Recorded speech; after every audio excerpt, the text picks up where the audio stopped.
আসসালামু আলাইকুম, শুভ সন্ধ্যা। কেমন আছেন শ্রোতা বন্ধুরা? আমি ডক্টর তাহমিনা ফেরদৌস তন্নি, শিশু স্বাস্থ্য নিয়ে কর্মরত আছি। কিডোরা প্যারেন্টিং টকে আপনাদের আবারও স্বাগতম। আগের পর্বগুলোতে আমরা খুব বিস্তারিতভাবে আলোচনা করেছি কনসিভের পূর্বে আমাদের কি কি করা উচিত, কি কি অভ্যাস পরিত্যাগ করা উচিত, বাবা এবং মায়ের প্রস্তুতি ইত্যাদি নিয়ে। তারই ধারাবাহিকতায় আমাদের আজকের পর্বে আমরা আলোচনা করব আরও কিছু অভ্যাস এবং কেমিক্যাল ইউজেসের প্রভাব নিয়ে। আমাদের সাথে আজকে আমাদের স্টুডিওতে উপস্থিত আছেন প্রসূতি ও স্ত্রীরোগ নিয়ে কর্মরত ডক্টর জুলফা সুলতানা সানা। স্বাগতম আপনাকে ডক্টর সানা। ডক্টর সানা, আমরা গত সেগমেন্টে ওভুলেশন কিটের ব্যবহার থেকে শুরু করে বিভিন্ন সাপ্লিমেন্টের প্রয়োজনীয়তা, হালকা ব্যায়ামের উপকারিতা, বিভিন্ন খাবারের সতর্কতা এবং স্ট্রেস নিয়ে বিশদভাবে এবং বৈজ্ঞানিক ভিত্তিতে আলোচনা করেছি। আজ তারই ধারাবাহিকতায় আমরা এমন কিছু বিষয় নিয়ে কথা বলবো যা আমাদের সমাজে অনেকেই লুকিয়ে করেন বা গুরুত্বই দেন না। আপনাদেরকে আমাদের আজকের আড্ডায় স্বাগতম। ধন্যবাদ ডক্টর তন্নি আপু, আমাকে এত সুন্দর একটা অনুষ্ঠান আর আজকে আলোচনায় আমন্ত্রণ জানানোর জন্য। আর আমি আশা রাখছি যে আমাদের আলোচনা থেকে আমাদের শ্রোতা বন্ধুরা, আমাদের দর্শকরা উপকৃত হবেন, সচেতন হতে ওনাদেরকে সাহায্য করবে। আর হচ্ছে অনেকগুলা ভ্রান্ত ধারণা যেগুলা প্রচলিত আছে বা আমরা শুনি বা আমাদের আশেপাশে চলে, এগুলা থেকে অনেকটা ওনাদেরকে বের হয়ে আসতে সাহায্য করবে। একটা পবিত্র পাওয়ার একটা উপায় পাবেন ইনশাল্লাহ। ধন্যবাদ ডক্টর সানা। আমরা আসলে আজকে যে প্রথম যে পয়েন্টটা নিয়ে কথা বলতে চাইছি, বিষয়টা হচ্ছে গিয়ে আমরা মূলত গ্রামাঞ্চলের দিকে বেশি দেখতে পাই। গ্রামাঞ্চলের নারীরা মূলত প্রচন্ড পানে আসক্ত থাকেন। পানের সাথে শুধু যে পান বা সুপারি খান ব্যাপারটা এরকম কিছু না। পানের সাথে জর্দা, অনেক সময় গুলও ব্যবহার করেন, অনেক সময় তামাক পাতা, সাদা পাতা বা শুকনো তামাক পাতা ব্যবহার করেন। এই যে পানের সাথে জর্দা, গুল বা সাদা পাতা নামক শুকনো তামাক পাতা যেগুলো ব্যবহার করা হয়, এগুলো কি গর্ভধারণে কোনো ধরনের প্রভাব বিস্তার করে? হ্যাঁ, অবশ্যই আপু। জর্দা বা সাদা পাতা এগুলা যারা ব্যবহার করে, এসব জিনিস যে ব্যবহার হয়, এই সবই হচ্ছে আমরা তামাক বা নিকোটিন বলতে পারি। এগুলাতে হচ্ছে তামাক, নিকোটিন থাকে। নিকোটিন সরাসরি কিন্তু ডিম্বাশয়ের রক্তনালীকে সংকুচিত করে দেয়, যার ফলে হচ্ছে ডিম্বাণুর গুণমান নষ্ট হয়। তো যারা নিয়মিত জর্দা বা তামাক সেবন করেন, তাদের হচ্ছে মেনোপজ বা মাসিকের মানে মাসিক স্থায়ীভাবে বন্ধ হয়ে যাওয়ার সময়টা কিন্তু অনেকটা এগিয়ে চলে আসে। তো যাদের মনে করেন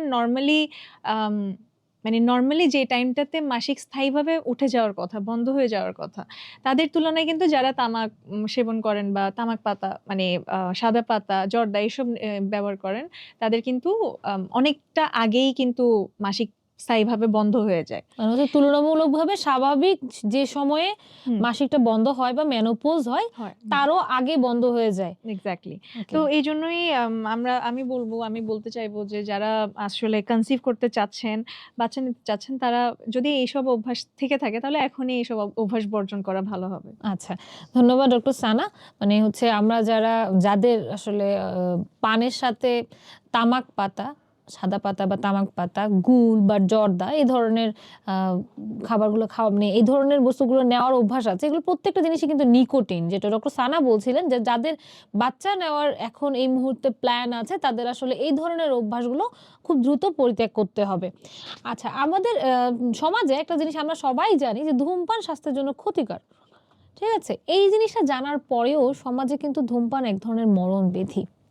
ঠিক আছে, মায়েরা ধূমপান নিজেরা না করলেও দেখা যায় যে পরিবারে স্বামী বা পরিবারের অন্য কেউ না কেউ ধূমপান করছে। এই যে পরিবারের অন্যরা ধূমপান করছে, এতে কি আসলে মানে গর্ভধারণে কোনো ধরনের কোনো ইফেক্ট ফেলতে পারে? কোনো ধরনের কি কোনো সমস্যা তৈরি হয়?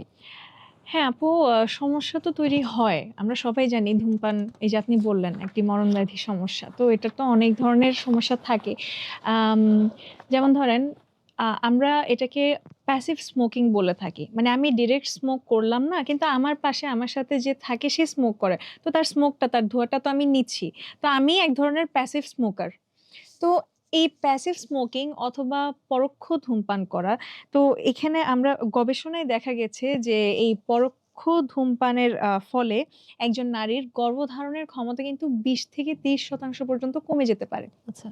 তো সিগারেটের ধোঁয়ায় যে বিষাক্ত ক্যাডমিয়াম আর সীসা থাকে এগুলা কিন্তু ডিম্বাণুর জেনেটিক ক্ষতি করতে পারে।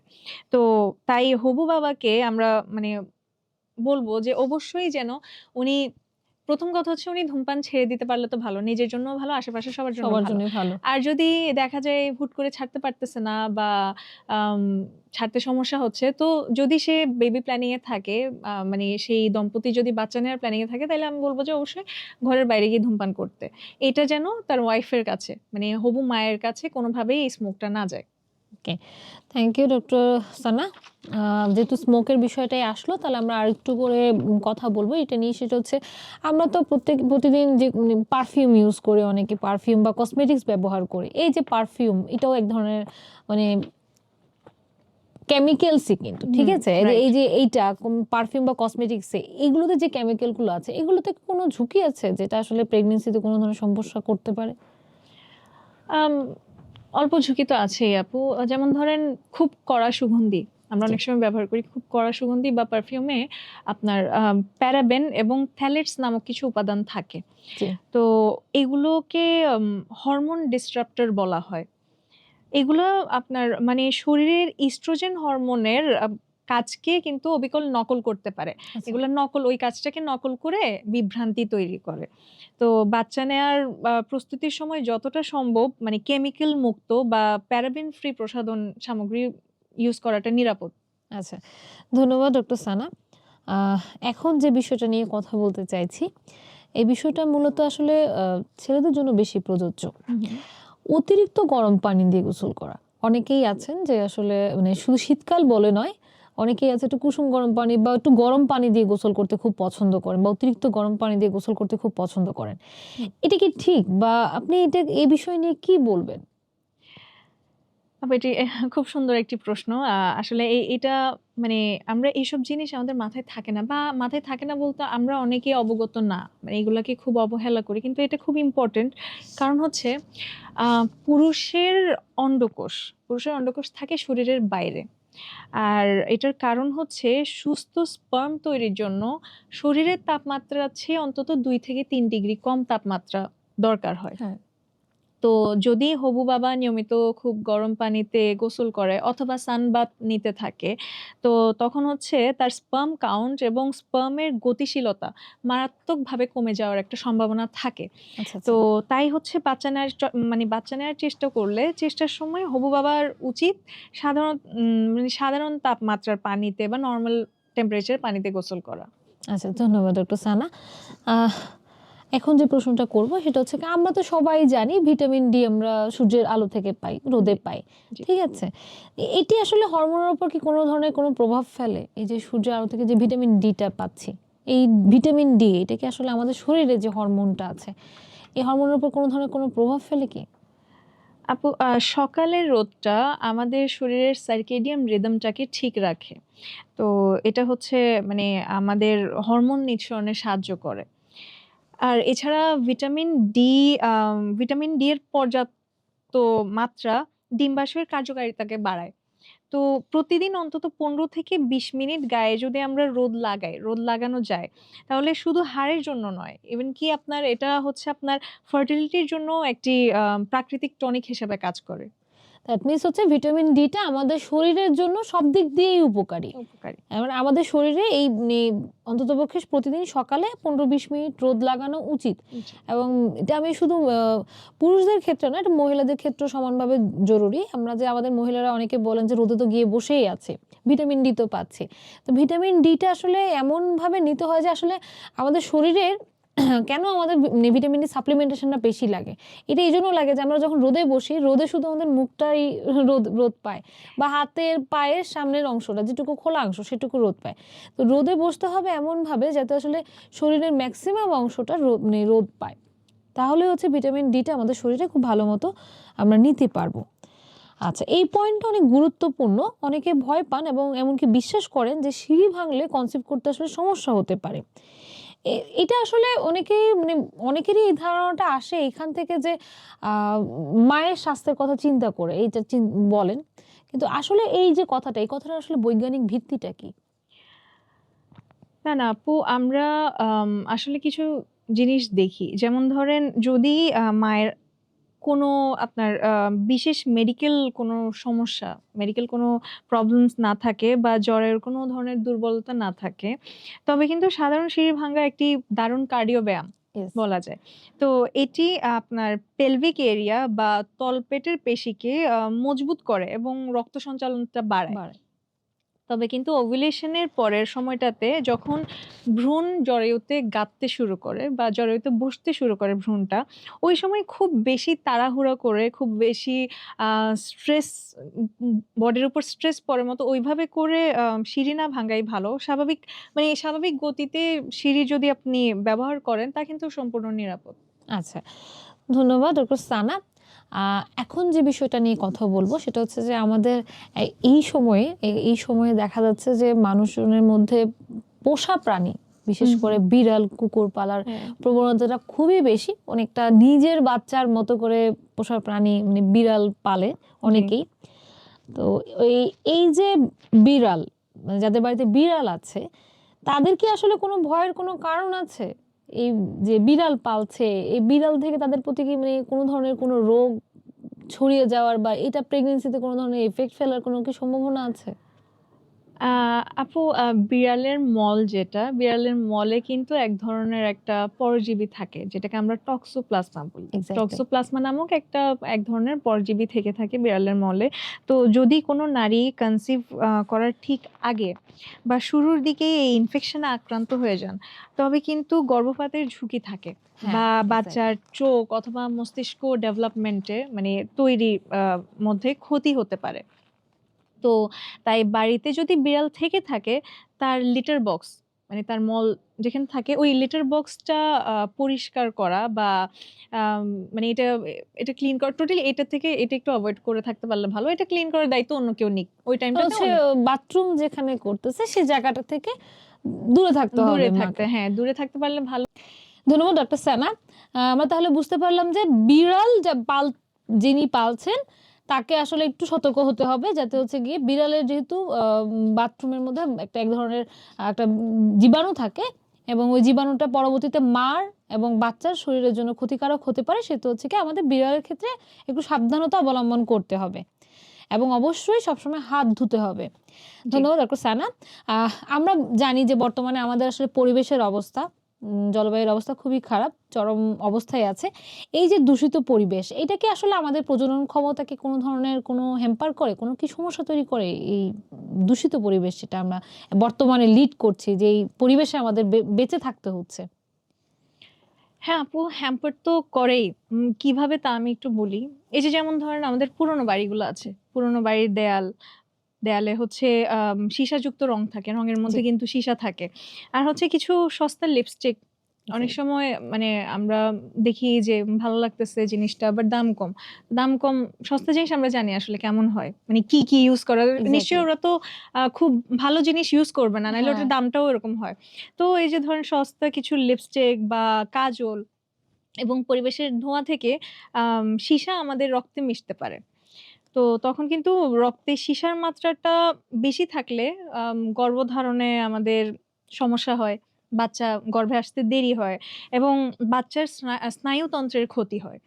তো এছাড়াও হচ্ছে যেমন পুরোনো পাইপের পানিতেও আমরা মানে এম এই সীসাটা থাকতে থাকতে পারে। পারে। আচ্ছা। তো তাই পানীয় জলের বিশুদ্ধতা নিশ্চিত করা আমাদের জন্য খুবই জরুরি।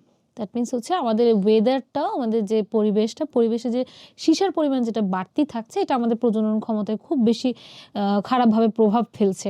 জি। ধন্যবাদ ডক্টর সানা।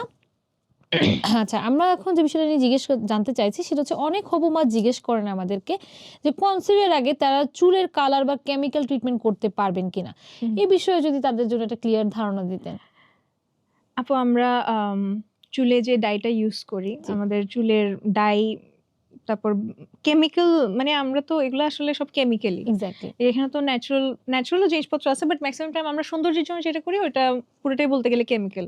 তো এটার সামান্য অংশ, অনেক সময় কিছুটা অংশ কিন্তু আমাদের মাথার স্ক্যাল্পে যখন লাগে, তো স্ক্যাল্পে অথবা আমাদের চামড়া দিয়ে এটা মিশে যেতে পারে রক্তের সাথে। আমাদের স্ক্যাল্পের আন্ডারে যে ব্লাড ফ্লো হচ্ছে ওইখানে মিশে যেতে পারে এটা। তো যদিও এর ক্ষতিকারক প্রভাব নিয়ে তেমন একটা এখনো সিওরিটি নেই, বিতর্ক আছে কিছুটা। তবুও আমরা বলি যে আপনার যদি মানে আপনি যদি বাচ্চা নেওয়ার চেষ্টা করেন, বাচ্চা নেওয়ার প্রস্তুতির সময় কিন্তু প্রস্তুতির সময় এবং ১ম ৩ মাস আপনি হচ্ছে কড়া কেমিক্যাল যেমন রিবন্ডিং বা পার্মিং এর সময় এই যে কেমিক্যাল গুলো ইউজ করা হয়, এগুলো এভয়েড করতে হবে। তো এগুলো এভয়েড করলে আমরা হচ্ছে রিবন্ডিং আর পার্মিং টা এভয়েড করতে হচ্ছে। তারপর হচ্ছে যদি কালার করতেই হয়, যে আমার খুব করতে ইচ্ছা করতেছে আমি করব, তাহলে হচ্ছে অর্গানিক কিছু কালার পাওয়া যায়। আম যেগুলো হচ্ছে আপনার অ্যামোনিয়া মুক্ত আর হার্বাল কালার যেগুলো আছে এগুলা ইউজ করা যেতে পারে। দ্যাট মিনস হচ্ছে কি আমরা চেষ্টা করব যতটা কেমিক্যালটা যতটা সম্ভব এভয়েড করা। জি। ঠিক আছে, ধন্যবাদ ডক্টর সানা। আমরা যারা ল্যাবরেটরিতে বা টেক্সটাইল বা ক্লিনিং পেশায় কাজ করেন, আপনি যেহেতু বলছিলেন যে আমরা যত বেশি সম্ভব কেমিক্যাল জিনিসগুলো অ্যাভয়েড করতে বলছে, ইভেন আমরা বাতাসে বা পানিতেও যে শিশাটা আছে সেটাও আমরা অ্যাভয়েড করতে চাইছি। চুলের কালারের ক্ষেত্রে আমরা কেমিক্যাল অ্যাভয়েড করতে চাইছি। তো অনেকেই আছেন যারা আসলে এই ধরনের কেমিক্যাল ল্যাবরেটরিতে বা টেক্সটাইলে কাজ করেন, ঠিক আছে? তাদের জন্য আসলে কি সতর্কতা অবলম্বন করা উচিত বলে মনে করেন আপনি? আপু কিছু ইন্ডাস্ট্রিয়াল সলভেন্ট আছে। সলভেন্ট অথবা কেমিক্যাল যেগুলা হচ্ছে সরাসরি ডিম্বাণু ও স্পার্মের ক্ষতি করতে পারে। তো আপনি যদি এমন জায়গায় কাজ করে থাকেন যেখানে হচ্ছে খুব কড়া গন্ধ অথবা ধোঁয়া থাকে, তবে কিন্তু অবশ্যই আপনার যথাযথ পিপিই বা মাস্ক ব্যবহার করতে হবে। ওই প্রোটেক্টিভ মেজার্স গুলা ইউজ করতে হবে। আর যদি সম্ভব হয় তাহলে এই টাইমটাতে মানে আপনি প্রেগন্যান্সির আগের টাইমটাতে বা কনসিভ এর আগে হ্যাঁ, কনসিভ এর আগের টাইমটাতে অথবা আপনি যদি কনসিভ করে থাকেন, এই টাইমটাতে হচ্ছে আপনি এই কেমিক্যাল থেকে দূরে থেকে মানে দূরে থাকার ট্রাই করে কোনো হালকা কাজে নিজেকে সরিয়ে রাখার চেষ্টা করতে পারেন, অথবা আপনি আপনার মানে অফিস বা যেখানে আপনি ফ্যাক্টরি যেখানে কাজ করতেছেন আপনি হচ্ছে এটা মানে একটা অনুরোধ সিনিয়রদের সাথে, করে হ্যাঁ, সিনিয়রদের কথা সাথে বলে অনুরোধ করে কথা বলে এই জায়গা থেকে যাতে একটু এভয়েড দূরে করা যায়। দূরে থাকা যায়। হ্যাঁ। ধন্যবাদ ডক্টর সানা। সানা, আমরা জীবনযাত্রার পরিবেশগত অনেক অজানা দিক নিয়ে কথা বললাম। আশা করি আমাদের বাবারাও এই আলোচনায় মনোযোগ দিচ্ছেন। এখন আমরা পডকাস্টের এমন একটা পর্যায়ে এসেছি যে আমাদের সমাজে খুব কম সময়ে এই বিষয়গুলো নিয়ে আলোচনা হয়। বাচ্চা নেওয়ার ক্ষেত্রে বাবার ভূমিকা, এই বিষয়টা নিয়ে আসলে খুব কমই আলোচনা হয় এবং খুব কমই কথা বলা হয়। কনসিভের ক্ষেত্রে আসলে আমরা মায়ের স্বাস্থ্য, মায়ের মানসিক অবস্থা, শারীরিক অবস্থা, মায়ের সবকিছু নিয়ে আমরা অনেক আলোচনা করি। মায়ের গুরুত্ব আমরা কথা বলছি, প্রথম পডকাস্ট থেকে আমরা বিষয়টা নিয়ে কথা বলছি এবং বারবার সুস্থ মায়ের কথা আমরা বারবার বলছি। কিন্তু কনসিভের ক্ষেত্রে আমরা তো অবশ্যই জানি যে বাবা এবং মা দুজনেরই ভূমিকা সমানভাবেই গুরুত্বপূর্ণ, কিন্তু আমরা সবসময় আসলে বাবার দিকটা খুব বেশি উপেক্ষিত রাখি। বাবার কথা চিন্তা করা হয় না, বাবার শারীরিক অবস্থার কথা চিন্তা করা হয় না, বাবার মানসিক অবস্থার কথা চিন্তা করা হয় না। ইভেন এমনও হয় যে আসলে মানে একটা কনসিভের ক্ষেত্রে যে বাবার শারীরিক কন্ডিশনও যে একটা বাধা হতে পারে, এটা আসলে আমাদের সামাজিক কন্ডিশন থেকে আমরা সেটা মানতেও চাই না। তো এই যে বাবার ভূমিকা, বাবার স্বাস্থ্য যে আসলে কনসিভের ক্ষেত্রে একটা মহা গুরুত্বপূর্ণ ভূমিকা পালন করে, সামাজিক অবস্থান থেকে যেটা আমরা আসলে মানতে চাই না আসলে। আমরা আসলে আজকে এই বিষয়টা নিয়ে একটু কথা বলবো। আমরা আজকে বাচ্চার বাবার বিভিন্ন বিষয় নিয়ে আলোচনা করতে চাই। প্রথম যে বিষয়টা নিয়ে আমরা কথা বলতে চাই সেটা হচ্ছে বাবার স্ট্রেস। এটা নিয়ে কি বলবেন ডক্টর সানা? হ্যাঁ আপু, একদম ঠিক। আসলে মাকে নিয়েই, যেহেতু মাই কনসিভ করে থাকে বাচ্চাকে সচরাচর, তো আমরা সবসময় মায়ের উপরেই আমরা ফোকাস করি। কিন্তু এখানে যে বাবারও অনেক বড় একটা রোল আছে, এটা আমরা কটুকি বা খেয়াল রাখি। এটা সবসময় সমাজও আসলে বাবার গুরুত্বটাকে ওভাবে মানে করে না, হাইলাইট করে না। বাবারাও সেটাকে অতটা গুরুত্বপূর্ণ হিসেবে দেখেন না, আমরাও আসলে ওটাকে ওভাবে হাইলাইট করি না। তো আসলে এটা অনেক গুরুত্বপূর্ণ একটা বিষয় আমিও মনে করি। আমার মনে হয় যে আসলে যারা দেখছেন, আমাদের শুনছেন, তারাও আসলে এটা বুঝতে পারেন, বুঝেন। হয়তোবা আমরা বলি না বা বলতে পারি না, কিন্তু আসলে একটা সুস্থ সন্তানের জন্য বাবা-মা দুজনেরই কিন্তু গুরুত্বপূর্ণ ভূমিকা আছে। আ আমার মনে হয় ডক্টর সারা এই বিষয়ে আরো ভালো বলতে পারবেন। জি আপু। ঠিক। আসলে মানে শুধু মা নয়, হবু বাবার যদি ধরেন কাজের বা আর্থিক বা মানসিক কোনো অতিরিক্ত স্ট্রেস বা প্রেশার নিয়ে থাকে, তখন কিন্তু তার বডিতে যে টেস্টোস্টেরন হরমোন থাকে, ওইটা কমে যেতে পারে। তো এইজন্য আমরা বলি কি, হবু বাবা মা দুইজনেই হচ্ছে মিলে আপনার প্রতিদিন অন্তত 10 মিনিট করে একসাথে বসে ব্রিদিং এক্সারসাইজ করা, আম, বা লম্বা শ্বাস নেওয়ার ব্যায়াম যে আমরা করি অনেক সময়, যোগা বা ব্রিদিং এক্সারসাইজ গুলো আমরা তো ইউটিউবে আজকাল সবকিছুই খুবই সহজেই অ্যাভেলেবেল পাওয়া যায়। হ্যাঁ পাওয়া যায়। তো এগুলো দেখে আমরা ওইভাবে প্র্যাকটিসটা করতে পারি একসাথে বসে, বাবা মা দুইজনেই বসে। আর হচ্ছে এখানে কিছু টেকনিক আছে, যেমন আমরা একটা বলি হচ্ছে 4-7-8 টেকনিক। এটার এই ব্রিদিং টেকনিকটা হচ্ছে কি, মানে আমি 4 সেকেন্ড ধরে শ্বাসটা নিব 4 সেকেন্ড ধরে, এরপর 7 সেকেন্ড শ্বাস আটকে রাখবো, এরপর 8 সেকেন্ড ধরে আস্তে আস্তে শ্বাস শ্বাসও ছাড়বো। ছাড়বো। হ্যাঁ, তো এটা কিন্তু অনেক কাজে দেয় আমাদেরকে, এটা খুব উপকারে আসে। তো এটা আসলে মানে আমাদের সিম্প্যাথেটিক নার্ভাস সিস্টেমকে শান্ত রাখতে সাহায্য করে আর কি। সাহায্য করে। মানে হচ্ছে কি স্ট্রেস কমানোটা সবথেকে বেশি জরুরি। স্ট্রেস কমানোর আর কি কোনো সহজ উপায় আছে? হ্যাঁ আপু, অবশ্যই আছে। যেমন ধরুন আমরা একে বলি হচ্ছে হ্যাপি হরমোন বুস্ট করা। এটা কিরকম? এটা হচ্ছে কিছু আমাদের তো অবসর সময়ে আমরা অনেক কিছু করি। যেমন অনেকের পছন্দের গান থাকে, গান শুনে, অনেকে বই পড়ে। তো অনেকের আবার হবি হচ্ছে বাগান করা। তো এগুলা করলে দেখা যায় যে আমাদের পছন্দের জিনিসগুলো আমরা করলে আমরা একটু হ্যাপি থাকি। আমাদের মনটা ভালো হয়ে যায়। আমাদের স্ট্রেস রিলিভ হয়ে যায়। তো আর এই কাজগুলা করলে ওই স্ট্রেস রিলিভ হয় কেন? কারণ হচ্ছে আমাদের শরীরে তখন ডোপামিন এবং অক্সিটোসিন রিলিজ হয়। এটার কারণে মানে এগুলোকে আমরা হ্যাপি হরমোন বলি। এজন্য আমাদের একটু ভালো লাগে, আমরা স্ট্রেস ফ্রি হই, হ্যাপি ফিল করি। তো অক্সিটোসিনকে বলা হয় আবার লাভ হরমোনও। এক্সাক্টলি। যেটা হচ্ছে দম্পতির মধ্যে বন্ডিংটা মানে স্ট্রং করে। আর হচ্ছে কনসিভ করার জন্য কিন্তু শরীরকে একটা পজিটিভ এনভায়রনমেন্টে রাখে, পজিটিভ সিগন্যাল দেয়। এক্সাক্টলি। ধন্যবাদ ডক্টর সানা। আমরা তো মায়েদেরকে চা কফি কম খাওয়ার একটা পরামর্শ দিয়েছি গত পর্বে। হুম। বাবাদের ক্ষেত্রেও কি তাই? হ্যাঁ আপু, অবশ্যই তাই। আম কারণ হচ্ছে অনেক পুরুষ আমরা দেখি যে দিনে মানে এতই সিগারেট, অ্যালকোহলের মতো চা কফি অ্যাডিক্টেড যে আপনার সারাদিনে দেখা যায় ৫-৬ কাপ, ৭ কাপ, ৮ কাপ চা কফি খেয়ে ফেলতেছে। এক্সাক্টলি। তো অতিরিক্ত ক্যাফেন কিন্তু আমাদের মানে পুরুষের বডিতে যে স্পার্ম আছে, স্পার্মের মটিলিটি যেটাকে মানে স্পার্মের বলা যায় গতিশীলতাকে কিন্তু কমিয়ে দিতে পারে। আচ্ছা। তো হুট করে যদি আপনি আম মানে ছাড়তে চান, এটা কিন্তু কঠিন। যে কেউই, এটা আমিও পারবো না। তো এটা হুট করে ছেড়ে দেওয়াটা কঠিন। তাই আমরা বলি যে ধীরে, ধীরে আপনি আপনার মানে কি বলে মানে টেস্টটা একটু চেঞ্জ করেন। অন্যদিকে ডাইভার্ট হওয়ার ট্রাই করেন। যেমন হচ্ছে হার্বাল টি আছে, তারপর হচ্ছে ফ্রুট জুস আছে বা ডাবের পানি, এগুলোতে অভ্যস্ত হতে বলি আমরা। এতে হচ্ছে শরীর ডিটক্স হয়। শরীর থেকে টক্সিন গুলা বের হতে থাকে, জমানো টক্সিন গুলা। আর হচ্ছে আপনার রিপ্রোডাক্টিভ হেলথটা ভালো থাকে। এক্সাক্টলি। ধন্যবাদ ডক্টর সানা। বাবার পুষ্টি নিয়ে আমাদের সমাজে প্রায় কথা হয় না বললেই চলে। হুম। বাবার পুষ্টি নিয়ে আমরা ওভাবে অত কনসার্নও থাকি না। বাবা কি খাচ্ছেন না খাচ্ছেন, বাবা কি অবস্থায় আছেন, এগুলো নিয়ে আসলে খুব কমই আমাদের সমাজে কথা হয়। কিন্তু এই যে কনসিভের ক্ষেত্রে কি এটাও কি সমান গুরুত্বপূর্ণ? হ্যাঁ আপু, অবশ্যই সমানভাবে গুরুত্বপূর্ণ। কারণ হচ্ছে আমরা জানি যে বাবার খাবারের উপরও কিন্তু বাচ্চার স্বাস্থ্যের অনেকখানি নির্ভর করে। যেমন স্পার্ম কাউন্ট বাড়াতে কিন্তু জিঙ্ক হচ্ছে অত্যন্ত জরুরি। যা হচ্ছে আমরা কিছু খাবারের মাধ্যমে পাই, যেমন বাদাম, তারপর বীজ, বিভিন্ন জিনিসের বীজ, এবং হচ্ছে মাংসেও পাওয়া যায় জিঙ্ক। তো এছাড়া হচ্ছে আমাদের টমেটোতে লাইকোপিন থাকে। লাইকোপিন নামক এই জিনিসটা হচ্ছে স্পার্মের গঠনকে ঠিক রাখে। আর আমি হবু বাবাদের বলি যে প্রতিদিন অন্তত ১ টি পাকা টমেটো এবং ১ মুঠো বাদাম খাওয়ার জন্য। তাহলে হচ্ছে এটাতে কিন্তু একটা ন্যাচারাল ফার্টিলিটি বুস্টার হিসেবে এটা কাজ করে। আচ্ছা। ডক্টর সানা, আমরা আমরা জানি যে এখন আমরা আইটি যুগে বসবাস করছি। জি।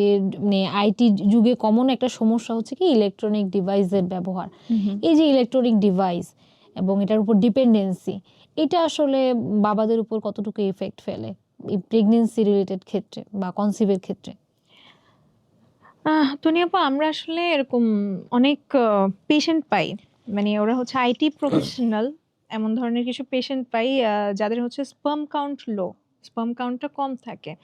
তো এর প্রধান কারণ হচ্ছে আপনার ধরেন অনেকে আছে না ল্যাপটপটা সোফায় বসে কোলের উপর নিয়ে ল্যাপটপ চালায়, তো দীর্ঘক্ষণ এইভাবে কোলের উপর নিয়ে ল্যাপটপ চালানো, এইসব নিয়ে এইভাবেই কাজ করে। অথবা ল্যাপটপের ব্যাটারির উপর কিন্তু ব্যাটারির এই উত্তাপটা মানে ল্যাপটপের নিচে দিয়ে তো আমরা সবাই জানি যে একটা গরম ইয়ে হ্যাঁ, বের হয়। গরম ধোঁয়া বের হয়। হ্যাঁ, ওটার তো মেশিনারি সবকিছুর নিচে। তো এখন আমরা যখন এটা আমাদের শরীরে কোথাও রাখি, তো এটার ওই গরমটা সরাসরি কিন্তু আমাদের বডিতেই যাচ্ছে।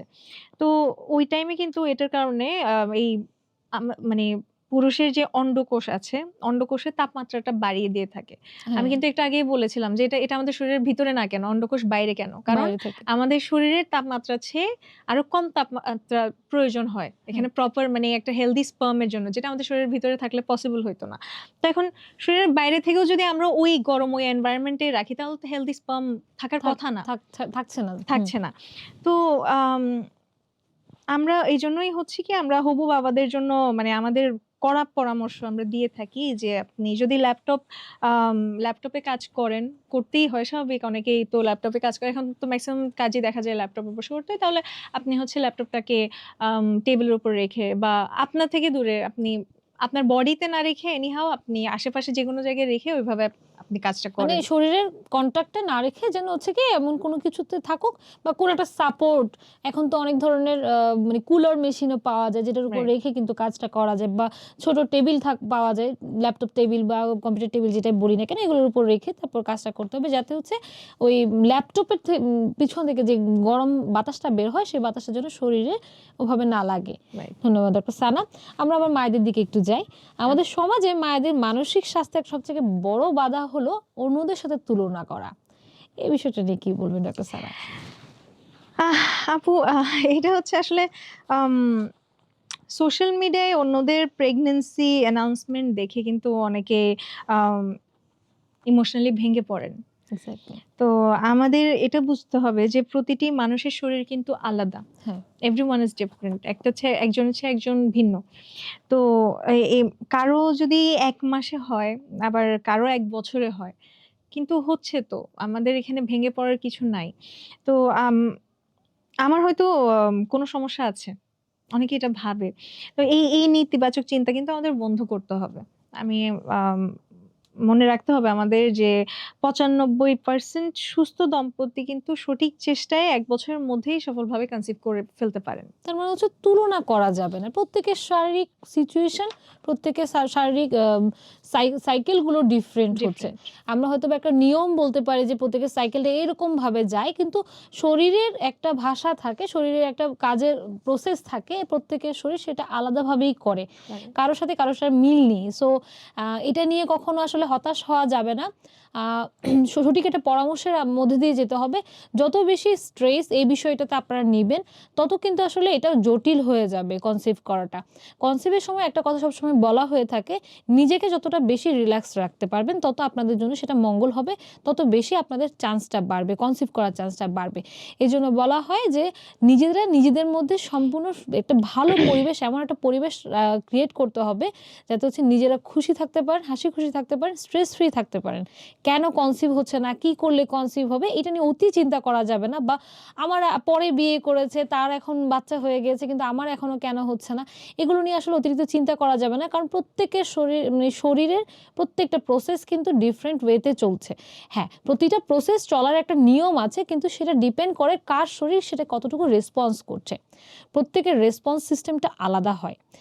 ধন্যবাদ ডক্টর সানা। আমাদের দেশে বিয়ের পর থেকে একটা প্রশ্ন খুব শুনতে হয়, প্রত্যেকটা মেয়েকেই আমার মনে হয় এই প্রশ্নটার মধ্যে দিয়ে যেতে হয় যে সুসংবাদ কখন শুনবো, বাচ্চা কখন হবে, এখনো কেন বাচ্চা হচ্ছে না। এই যে নতুন বিয়ের পর এমনকি একটা বাচ্চা হয়ে যাওয়ার পরও এই প্রশ্নটা শুনতে হয়, এই যে প্রশ্নগুলোর সম্মুখীন হতে হয় মায়েদের, মায়েরা এটা কিভাবে হ্যান্ডেল করবেন? আপনার কি পরামর্শ এক্ষেত্রে? আহ আপু আসলে এখন এমন সিচুয়েশন গুলো চাইলেও অ্যাভয়েড করা যায় না। আমরা যদি বলি যে এগুলো অ্যাভয়েড করেন, অ্যাভয়েড তো করা যায় না। এজন্য এই ধরনের প্রশ্নগুলো না আপু আসলে আমাদের মানে মেয়েদের উপর এক প্রকার সোশ্যাল প্রেশার তৈরি করে। তাই আমরা বলে থাকি এখন এখানে তো অ্যাভয়েড করা যেহেতু পসিবল না। তো এই ক্ষেত্রে আপনারা একটা স্ট্যান্ডার্ড আনসার বা একটা স্ট্যান্ডার্ড উত্তর সেট করে রাখুন। কেউ আপনাকে বললে আপনি শান্তভাবে বলবেন। মানে এটা বলতে পারেন যে, "আমরা আসলে এখনো পরিকল্পনা করছি। আম সময় হলে জানতে পারবেন।" এই ধরনের মানে একটা ব্যালেন্স করা যায় এরকম একটা আনসার আপনি সেট করে রাখুন। যেটা বলে আপনি এই সিচুয়েশনটা এড়িয়ে আসতে পারবেন। বুঝতে পেরেছি। আর হচ্ছে এসব আলোচনা আসলে দেখা যায় অনেক সময় মেয়েরা নিজের মনের মধ্যে রেখে দেয়, কষ্ট পায়। তো আমি বলব যে এগুলা নিজের মধ্যে না রেখে আপনি আপনার পার্টনারের সাথে, আপনি আপনার হাসব্যান্ডের সাথে এগুলো শেয়ার করুন। তাহলে হচ্ছে আপনারা দুজনে মিলে একটি মানসিক দেয়াল তৈরি করতে হবে যাতে হচ্ছে বাইরের নেতিবাচকতা ভেতরে না থাকে, ভেতরে না ঢুকে। আপনাদেরকে এটা যেন এফেক্ট করতে না পারে আপনাদের লাইফকে। এক্সাক্টলি। অনেক অনেকেই আসলে দেখি যে আমরা অনেক ডেলিভারির ব্যথার ভয়ে প্রেগন্যান্সি নিতে ভয় পান। হুম। মাঝে কোভিডের সময়, কোভিডকালীন সময়ে আমরা বেশ কিছু নেগেটিভ নেগেটিভ কিছু নিউজ পেয়েছি, নিউজ দেখেছি আমরা যে অনেক সন্তানই জন্মের সময় মাকে হারিয়েছে। এরপর তো এখন রীতিমতো একটা ফোবিয়া চলছে যে মায়েদের মনে যে বাচ্চা হওয়ার পর যদি আমার কিছু হয়ে যায় তাহলে আমার সন্তানের কি হবে?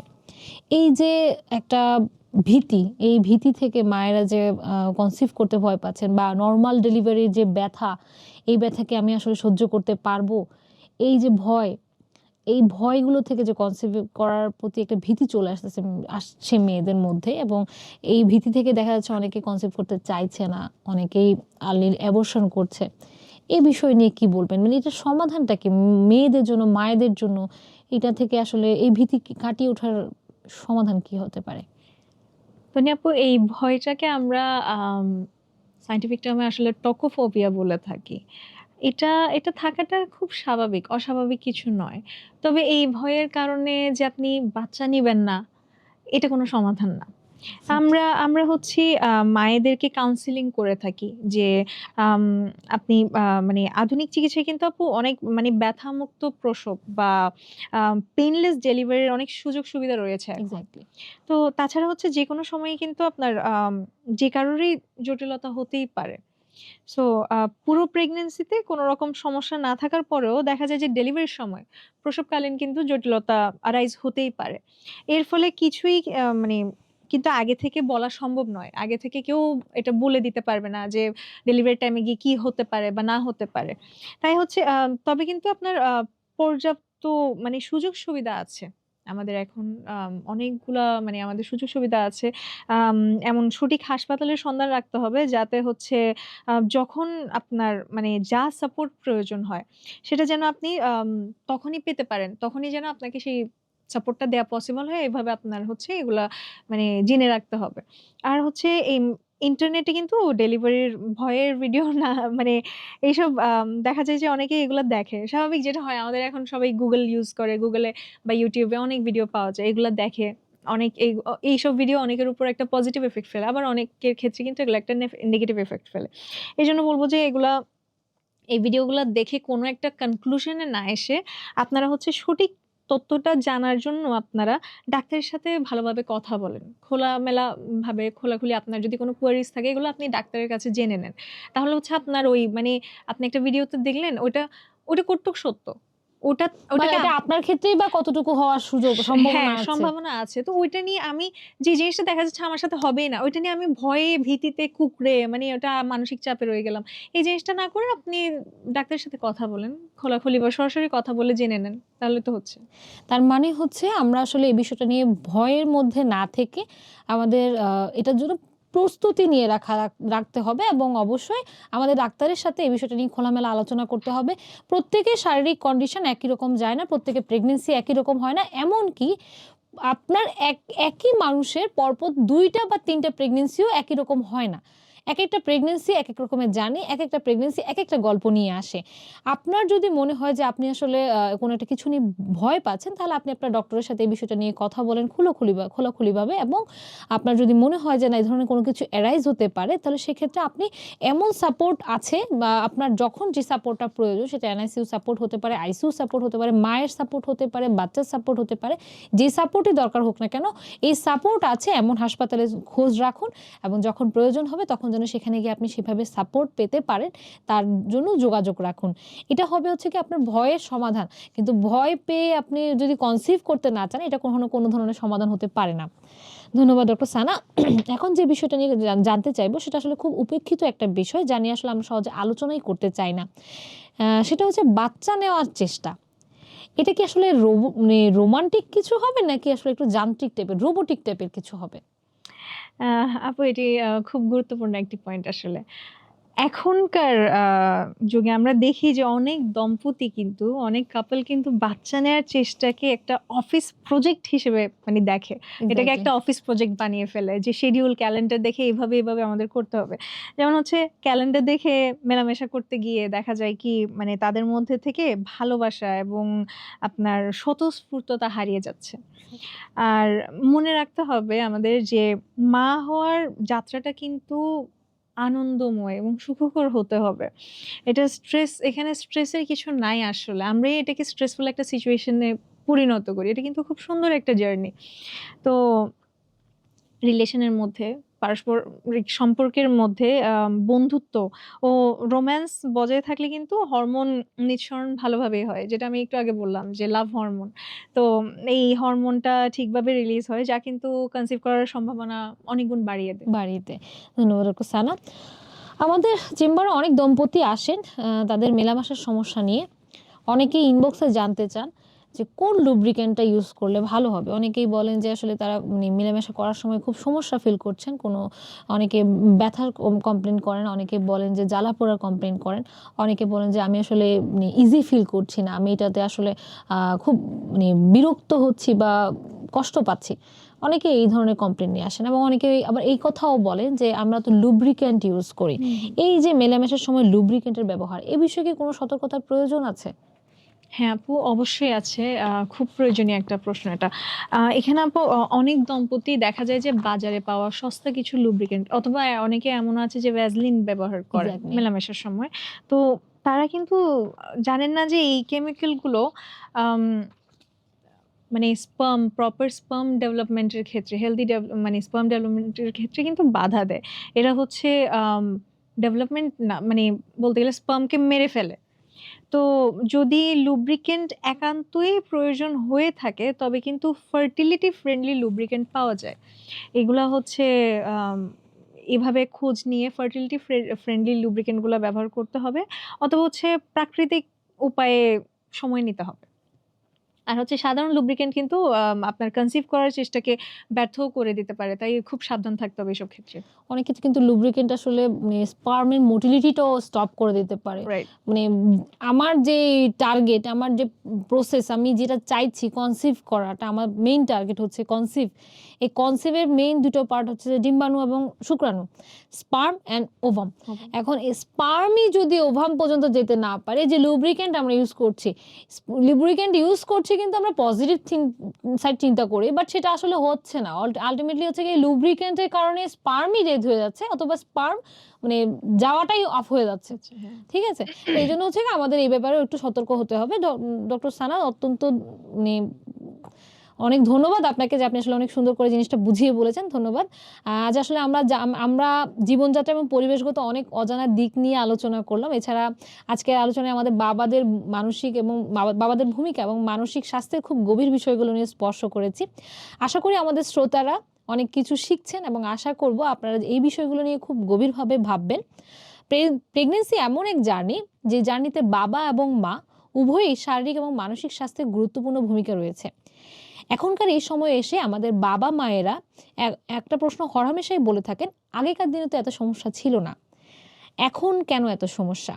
এর সবচেয়ে বড় কারণগুলো নিয়েই কিন্তু আজ আমরা কথা বললাম, আলোচনা করলাম। বিশেষ করে বাবাদের শারীরিক মানসিক স্বাস্থ্য এবং দূষিত পরিবেশ সবসময় উপেক্ষিত একটা সমস্যা আমাদের জনজীবনে। আমাদের একটু সচেতনতা এবং সঠিক জ্ঞানই কিন্তু আমাদের চলার পথ সহজ করে দিতে পারে আরো অনেকটুকুই। কিরোরা স্মার্ট প্যারেন্টিং পডকাস্টের মূল উদ্দেশ্যই কিন্তু সচেতনতা বৃদ্ধি। আমাদের আলোচনা থেকে যদি আপনারা এতটুকু উপকৃত হন, তাতেই আমাদের সার্থকতা।